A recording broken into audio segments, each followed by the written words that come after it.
তোমার ঈমান এতটা উপরে উঠে গেছে, আমি ভয় পাই তোমার উপর কোনো ফিতনা আসতে পারে, তোমার উপর কোনো জুলুম আসতে পারে। দেখবেন বাংলাদেশের মধ্যে যারা কোরআনের কথা বলে, যারা রাসূলের দেওয়া দ্বীনের কথা যারা বলে, তাদের উপর বিভিন্ন সময়ে আক্রমণ আসে। আল্লাহ তাআলা বলেন তোমরা ভয় পেও না, আমি আল্লাহ তাআলা সবচাইতে বড় পরীক্ষার সম্মুখীন করেছি আমার পয়গম্বরদেরকে। সুতরাং যার যত ইলম থাকবে, যার যত জ্ঞান থাকবে, যার ঈমানের পাওয়ার যত বেশি থাকবে, আল্লাহ তাআলা তাকে তত বড় পরীক্ষার সম্মুখীন করবেন। যুগে যুগে আমরা যদি দেখি প্রত্যেকটা নবী রাসূলগণ কাফেরদের দ্বারা নির্যাতিত ছিলেন, প্রত্যেকটা সাহাবায়ে কেরাম কাফেরদের দ্বারা নির্যাতিত ছিলেন। হযরতে আবু বকর রাদিয়াল্লাহু তাআলা আনহু কাফেরদের আঘাতে মৃত্যুবরণ করেছেন। হযরতে ওমর ফারুক রাদিয়াল্লাহু তাআলা আনহু একজন ইহুদি মজুসির খঞ্জরের আঘাতে দুনিয়া থেকে বিদায় নিয়ে চলে গেছিলেন। এমনই ভাবে হযরত উসমান, হযরত আলী শুধু নয়, আমরা যে চারজন ইমামকে অনুসরণ করি, ইমাম আবু হানিফাকেও সেই ইরাকের জালেম বাদশার জিন্দান খানার মধ্যে তাকে পচে পচে মরতে হয়েছে। সুতরাং আপনার ঈমানের পাওয়ার যত বেশি হবে, আল্লাহ তাআলার পরীক্ষা আমাদের উপর তত বেশি হবে। কথা বলেন না, বলেছেন কি? এই জন্য ভয় পাওয়ার কোনো কারণ নেই।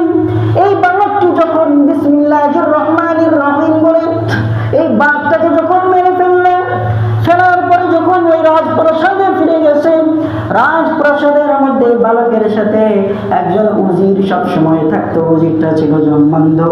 এই জন্মান্ধ হওয়ার কারণে সে চোখে দেখতে পারতো না, সে কোনো কিছু দেখতে না পাওয়ায় উপলব্ধি করে করে কাজ করত। ঘটনাক্রমে বালকটি এই উজিরের সাথে সখ্যতা হয়ে যাওয়ার পরে বালক ডাক দিয়ে বলল, উজির, তোমাকে আমি একটি কথা বলতে চাই। এই যে তুমি জন্মান্ধ হয়ে গেছো, আমি তোমার চোখ দুটোকে ফিরে দিতে পারবো, তোমার এই অন্ধত্বটাকে আমি দূর করে দিতে পারবো। শর্ত হচ্ছে একটাই, তোমাকে আমার রবের প্রতি ঈমান আনতে হবে, এবং ওই রবের প্রতি ঈমান আনার পরে এই কথাটি যেন কখনোই জালেম বাদশাহ জানতে না পারে। কারণ তখন ওই ইউসুফ জুরাইন যে বাদশাহ ছিল, এই বাদশাটা এত জালেম ছিল, নিজেকে খোদা দাবি করতে শুরু করে দিয়েছিল। তখন এই বালকটি ডাক দিয়ে বলল, আমরা গুপ্ত ভাবে এইভাবে আমাদের দাওয়াতি প্রচারণা করে যাব। তোমার কাছে আমার একটা বিনতি, তোমাকে যে আমি দৃষ্টি শক্তি ফিরে দিব, বাদশাহ যেন জানতে না পারে। তখন বিসমিল্লাহির রহমানির রহিম বলে এই অন্ধ লোকটির চোখে হাত বোলায় দেওয়া মাত্রই আল্লাহ তাআলা তার দৃষ্টি শক্তি ফিরায় দিয়ে দিলেন। যখন এই মুজির পরের দিন বাদশার দরবারে গেল, বাদশাহ ডাক দিয়ে বলতে লাগলো, ঘটনা কি? তুমি তো কালকেও অন্ধ ছিলা, আজকেও তোমার দৃষ্টি শক্তি ফিরে পাবার কারণ কি? এই লোকটা হঠাৎ করে জবান দ্বারা বের হয়ে গেল, আমার দৃষ্টি শক্তি ফিরে দিয়েছেন যিনি আমাকে তৈরি করেছেন, এই আসমান জমিনের রব ওই আল্লাহ তাআলার হুকুমে আমার দৃষ্টি শক্তি তিনি ফিরিয়ে দিয়েছেন। যখন এই কথাটি উজির বলে ফেললেন, এই কথাটি বলার পরে এই উজিরটাকে পাকড়াও করলো। বাদশাহ ইউসুফ জুরনাওয়াজ ডাক দিয়ে বলল, আমি তো আল্লাহ হিসেবে তোমাদের সামনে আছি, কোন আল্লাহ তোমার দৃষ্টি শক্তি ফিরিয়ে দিল, তাড়াতাড়ি বলো। উজিরটা বলতে চায় না। তাকে যখন কঠিন ভাবে শাস্তি দেওয়া হলো, এক পর্যায়ে উজির স্বীকারোক্তি দিল, আমাকে ওই বালকটা আল্লাহ তাআলার নাম নিয়ে যখন চোখের মধ্যে হাত বুলিয়ে দিয়েছে, সাথে সাথে আমার দৃষ্টি শক্তি ফিরে এসেছে। সুবহানাল্লাহ। বাদশা তখন বালকটাকে ধরে নিয়ে আসলো। বালকটাকে নিয়ে আসার পরে বলল, ঘটনা কি? আমি যা শুনতেছি সব কথাগুলো সত্য কিনা? তখন বালক ডাক দিয়ে বলল, আপনি যা শুনেছেন সব সত্যই শুনেছেন। আমি তাকে আমার একমাত্র শুধুমাত্র ওই রবের অনুসরণ করে তাকে দাওয়াত দিয়েছি, যে রবটা দুনিয়ার যা কিছু হয়েছে সবকিছু সৃষ্টি করেছেন, যে রবের সাথে কাউকে শরীক করা চলে না।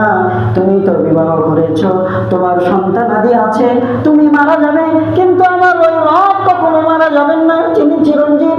আমার রব বলে দিয়েছেন, হুয়াল্লাহুল্লাযী লা ইলাহা ইল্লা হুয়াল হাইয়ুল কাইয়্যুম। রব তো তিনি, যিনি এক সময় আছেন এক সময় থাকবেন, এইরকমটা নয়, তিনি চিরঞ্জীব হবেন। তিনি আমাদেরকে সৃষ্টির পূর্বেও ছিলেন, আমাদেরকে এরপরে মাটির মধ্যে আমরা ফিরে যাব, তিনি আমাদেরকে আবার পুনরুত্থিত করবেন, তারপরেও তিনি থাকবেন। তিনি তো কখনো নিশ্চিহ্ন হয়ে যান না। ওই রবের দাওয়াত আমি নিয়েছি। তখন বাদশা রাগান্বিত হয়ে বলল, এই বালকটি যদি বেশি দিন আমার রাজ দরবারে থাকে, আমার এই দেশের মধ্যে থাকে, তাহলে আমাদের সমস্ত মানুষদেরকে দাওয়াত দিয়ে দিয়ে এই বালকটি তো মুসলমান ধর্মের মধ্যে মানুষদেরকে শামিল করে ফেলবে। তাহলে কি করা যায়? একে ধরে নিয়ে যাও, পাহাড়ের চূড়ার উপর থেকে তাকে ফেলে দাও, যেন পাহাড়ের চূড়ার উপর থেকে যখন ফেলে দেওয়া হবে, নিচে পাথরের মধ্যে পড়ে যাওয়ার পরে সে যেন দুনিয়া থেকে বিদায় নিয়ে চলে যায়। এই কথাটি বলে যখন এই বালকটাকে পাহাড়ের চূড়ার উপর উঠানো হলো, আল্লাহ তাআলা এমন ভাবে ভূমিকম্পন শুরু করে দিলেন, তাকে হত্যা করার জন্য যে সমস্ত সৈন্য দিয়ে পাঠাচ্ছিল, সমস্ত সৈন্যগুলো পাহাড় থেকে পড়ে মারা গেল। আল্লাহ তাআলা এই বালকটাকে সুন্দরভাবে সাবলীলভাবে পাহাড় থেকে নেমে নিয়ে এসে সুন্দরভাবে আবার সেই রাজ দরবারে ফিরে নিয়ে আসলেন। এরপরে যখন বাদশা বালকটাকে দেখলে আশ্চর্য হয়ে বলল, কারণ কি? তোমাকে তো আমি মেরে ফেলে দেওয়ার হুকুম দিয়েছিলাম, তুমি এখনো মরো নাই কেন? বালকটি তখন বললেন, আমার আল্লাহ তাআলা আমাকে ওই পাহাড়ের চূড়া থেকে ফেলে দেওয়া থেকে রক্ষা করেছেন। এই কথাটি যখন শুনেছে, মনে রাখবেন, মানুষ যে যাকে ঘৃণা করে তার কথা কেন তার ছায়া দেখলেও সে ঘৃণা করে, কথা ঠিক না ব্যাঠিক? এই বালকটি যখন আল্লাহর কথা সাক্ষ্য দেয়, প্রতি উত্তরে বাদশাটা তত বেশি রাগান্বিত হয়ে যায়। আর দেখবেন, মানুষ যখন রাগান্বিত হয়ে যায়, জালেমরা যুগে যুগে তারা যখন রাগ করে ফেলে, তারা যখন রাগান্বিত হয়ে যায়, তারা যখন আল্লাহর দ্বীনকে জমিনের সাথে মাটির সাথে মিশে দিতে চায়, দেখবেন তাদের দ্বারা এমন কাজ আল্লাহ তাআলা সংগঠিত করে ফেলেন যে কাজের দ্বারা তাদেরই আল্লাহ তাআলা দুনিয়াতে বেইজ্জতি করে ফেলেন, কথা ঠিক না বেঠিক? বিগত সরকারের আমলে দেখবেন, বিগত সরকার শুধু নয়, 1400 বছরের ইতিহাসে দেখেন, যারাই যুগে যুগে মানুষের উপর জুলুম নিপীড়ন নির্যাতনের স্ট্রিম রোলার যারাই চালিয়ে দিয়েছে, ঘটনাক্রমে তাদেরকে আল্লাহ তাআলা এমন এক কাজ করায় দিয়েছেন যে কাজের দ্বারাই তাদের গদি তাদেরকে হারাইতে হয়েছে, এটা ঠিক না? এই বাদশা রাগান্বিত হয়ে গেল, রাগান্বিত হয়ে এই বালকটাকে হুকুম দিয়ে দিল, যাও যাও এই বালকটাকে নিয়ে সমুদ্রের মধ্যে নিক্ষেপ করে দিয়ে আসো। সমুদ্রের মধ্যে যখন ফেলতে যাবে, এই বালকটিকে আল্লাহ তাআলা সমুদ্রের এমন ঢেউ দিল, ঢেউয়ের দ্বারা বালকটিকে যারা ফেলতে গিয়েছিল তাদেরকে পানির মধ্যে ডুবে ফেললেন, এবং এই বালকটিকে আল্লাহ তাআলা একেবারে সহি সালামতে ওই জায়গা থেকে ফেরত নিয়ে আসলো। এরপরে বাদশা যখন আবার দেখলো বালকটি বেঁচে আছে, সে আরো বেশি রাগান্বিত হয়ে গেল। তৃতীয় নম্বর শাস্তি হিসেবে এই বাদশা হুকুম দিল, 1 নম্বর পাহাড়ের চূড়া থেকে ফেলে দেওয়ার চেষ্টা করলাম, সেখানেও ব্যর্থ হলাম। 2 নম্বর সমুদ্রের মধ্যে নিক্ষেপ করতে গিয়েও ব্যর্থ হয়ে গেলাম। 3 নম্বর, একে তোমরা আগুনের মধ্যে নিক্ষেপ করো, আগুনের মধ্যে ফেলে দাও, যেন আগুনের মধ্যে পুড়ে সে যেন মারা যায়। আমি আশা রাখবো এখান থেকে তাকে ওর রব কখনোই ফিরে নিয়ে আসতে পারবে না। বালকটাকে যখন আগুনের মধ্যে নিক্ষেপ করবে, আল্লাহ তাআলা আসমান থেকে বৃষ্টি দিয়ে মুহূর্তের মধ্যে আগুনটা নিভাইয়া দিলে। ঐতিহাসিকগণ লেখেন, বালকটি তখন বাদশার উদ্দেশ্যে ডাক দিয়ে বললেন, বাদশা, আমি তোমাকে একটি পন্থা বলে দিতে পারি, যেই পন্থায় তুমি আমাকে হত্যা করতে পারবে। তুমি তোমার সারা জীবন ধরেও যদি চেষ্টা করো, এরপরেও তুমি আমাকে হত্যা করতে পারবে না। যদি আমার রবের সাথে শত্রুতা শুরু করে দেয়, আমার রব যদি তাকে রক্ষা করতে চায়, সারা পৃথিবীর মানুষ একযোগ হয়েও আমার রবের এক চুল পরিমাণ ক্ষতি করতে পারবে না। কথা ঠিক হবে ঠিক। এই জন্য আল্লাহ তাআলা বলেন, দিনকে আমি এমন ভাবে তৈরি করেছি, ইসলামকে আমি আল্লাহ তাআলা এমন ভাবে দিয়েছি, যুগে যুগে দিনের পরে দিন মানুষ যারা ইসলামটাকে মুখের ফুৎকারের দ্বারা নিভায় দেওয়ার চেষ্টা করবে, ইসলামটাকে আমি আল্লাহ তাআলা এত সুন্দর বীজ, এত সুন্দর গাছের মতো রোপণ করেছি, এই গাছটাকে মানুষ যত নিচের দিকে দিতে থাকবে, আমি এই গাছের গোড়াটা তত শক্ত করতে থাকবো। বলেছেন কে? আল্লাহ তাআলা বলেন, ইউরিদুনা লিইউতফিউ নূরাল্লাহি বিআফওয়াহিহিম ওয়াল্লাহু মুতিম্মু নূরিহি ওয়ালাউ কারিহাল কাফিরুন। আল্লাহ তাআলা বলেন, যারা মুখের ফুৎকারে আমার দ্বীনকে যারা নিভাইয়া দিতে চায়, আমার দ্বীনের বাতিকে যারা নিভাইয়া দিতে চায়, তারা যেন শুনে রাখে, আমি আল্লাহ তাআলা এই বাতির আলোটাকে দিনের পরে দিন শুধুমাত্র বৃদ্ধি করব, শুধুমাত্র বৃদ্ধি করব। এতে যদিও কাফেররা অসন্তুষ্ট হয়ে যায়, এতে যদিও কাফেররা মনক্ষুণ্ণ হয়ে যায়, তারা কখনোই আল্লাহ তাআলার এই বাতিটাকে নিভাইতে পারবে না। আমি আল্লাহ তাআলা যুগের পরে যুগ আমি আলোটাকে শুধু বাড়তেই থাকবো, বাড়তেই থাকবো।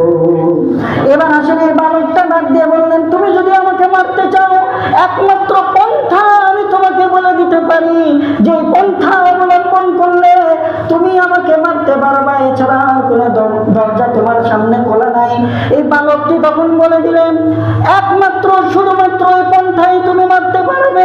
পন্থাটা অবলম্বন করতে হবে এমন ভাবে, তুমি যখন মারবা, যে অস্ত্র দিয়ে তুমি যখন মারবা, ওই অস্ত্রটা আমার দিকে নিক্ষেপ করার আগে তোমার মুখের মধ্যে স্বীকার করতে হবে আমি ওই বালকের রবের নাম নিয়ে বালকটাকে হত্যা করছি। বাদশা তখন তাকে মারার জন্য এতটা মুখে ছিল, এই বাদশা তখন তার গোদের চিন্তা করে নাই, তার উদ্দেশ্য ছিল যে কোনো ভাবে আমাকে এই বালকটাকে হত্যা করতে হবে। আল্লাহ তাআলা কখনো কখনো আমাদের রক্তের বিনিময়ে দিনের বিজয় দান করে দেন। প্রমাণটা আপনি পাবেন ঐতিহাসিকগণ লেখেন, এই বাচ্চাটি যখন বলল তুমি আমার রবের নাম উচ্চারণ করে তুমি আমাকে মারবে, এই বাচ্চাটি যখন তাকে শুলিতে চড়ানো হলো, তার দিকে যখন তীর নিক্ষেপ করা হবে, বাদশাহ তখন এই তীর নিক্ষেপ করার আগে বলল, আমি রবের, ওই বালকটির রবের নাম নিয়ে রবের এই বাচ্চাটির দিকে আমি তীর নিক্ষেপ করছি। এই কথাটি বলে যখন তীরটা নিক্ষেপ করলো, বাচ্চাটি দুনিয়া থেকে শাহাদাত বরণ করে নিল। এই বাদশাহ, গর্দভ বাদশাহ চিন্তা করলো না, আমি যখন এই রবের নাম স্মরণ করলাম, তখন তো সেখানে আমার নাম উচ্চারণ হলো না। দুনিয়াবাসী তখন জেনে গেল কার নাম নিয়ে আমি বাচ্চাটাকে মারলাম। তখন তার আশেপাশে যে সমস্ত উজির, যে সমস্ত সৈন্য সামন্ত ছিল, সবার চোখটা খুলে গেল। এই বাচ্চাটাকে এত মারার চেষ্টা করা হলো, এরপরেও এই বালকটাকে হত্যা করতে সক্ষম হলো না। এখন যেহেতু ওই বাচ্চার রবের নাম নিয়ে তাকে মারতে চাইলো আর মেরে ফেলে দিল, এর দ্বারা বোঝা গেল ওই বালকটি হকের পথে রয়েছে আর এই বাদশাটা জুলুমের পথে রয়েছে। সুতরাং তারা বিদ্রোহ করে বাদশাটাকে দুনিয়া থেকে বিদায় করে দিল, আর লক্ষ লক্ষ মানুষদেরকে আল্লাহ তাআলা চোখটা খুলে দিয়ে মুহূর্তের মধ্যে ইমানদার বানায় দিল।